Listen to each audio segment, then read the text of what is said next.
Dans le cadre des textes favoris des invités de l'Institut d'études anciennes et médiévales, voici Philippe Mudry de l'Université de Lausanne. Les Romains avaient une claire conscience que leur identité culturelle était fondée sur le double apport de l'âme italique et du génie grec. S'ils reconnaissaient volontiers que la Grèce, dans tant de domaines, leur avait donné ses modèles, ils savaient aussi qu'ils en étaient les héritiers et que désormais la Grèce parlait par la voix de Rome. Le récit par Cicéron de sa découverte du tombeau d'Archimède à Syracuse constitue certainement un des témoignages les plus éloquents et les plus émouvants de cette attitude à la fois de déférence et d'admiration envers la culture et la science grecque qui fut le propre de Rome. Mais ce récit traduit en même temps la conscience lucide chez Cicéron et à travers lui chez les Romains d'une naissance nouvelle de la Grèce à travers Rome. Au livre 5 de ses Tusculanes, au chapitre 64-66, Cicéron raconte qu'au début de sa carrière, quand il était questeur en Sicile, il s'était mis, lors d'un séjour à Syracuse, à la recherche de la tombe du savant grec, une tombe délaissée et oubliée par les Syracusains.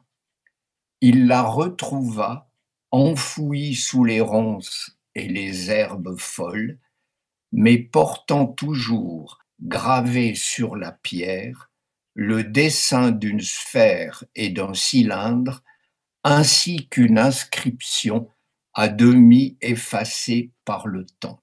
Voici quelques lignes du texte de Cicéron.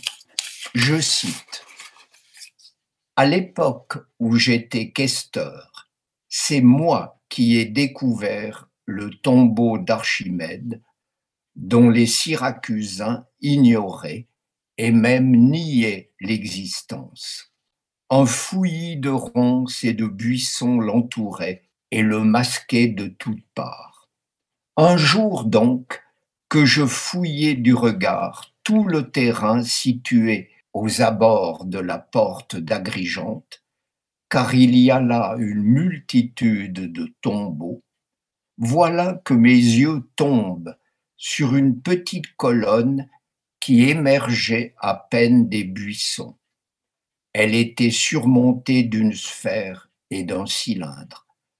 Tout de suite, je dis aux Syracusains qui m'accompagnaient que ce devait être là, justement, ce que je cherchais.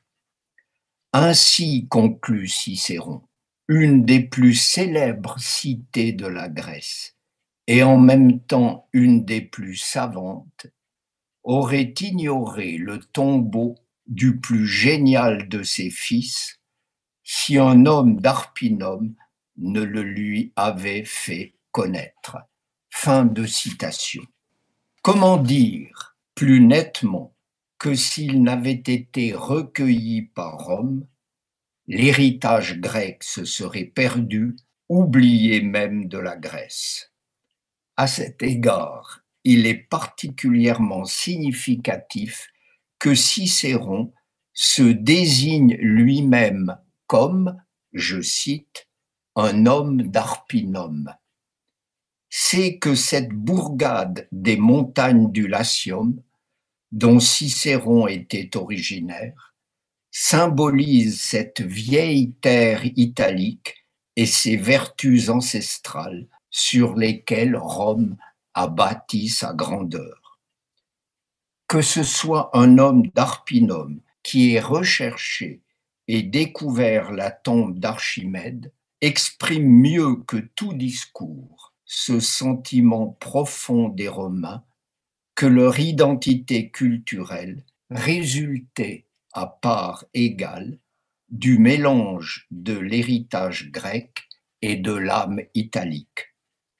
Quoi qu'ils aient emprunté aux Grecs, les Romains parlent toujours en romain.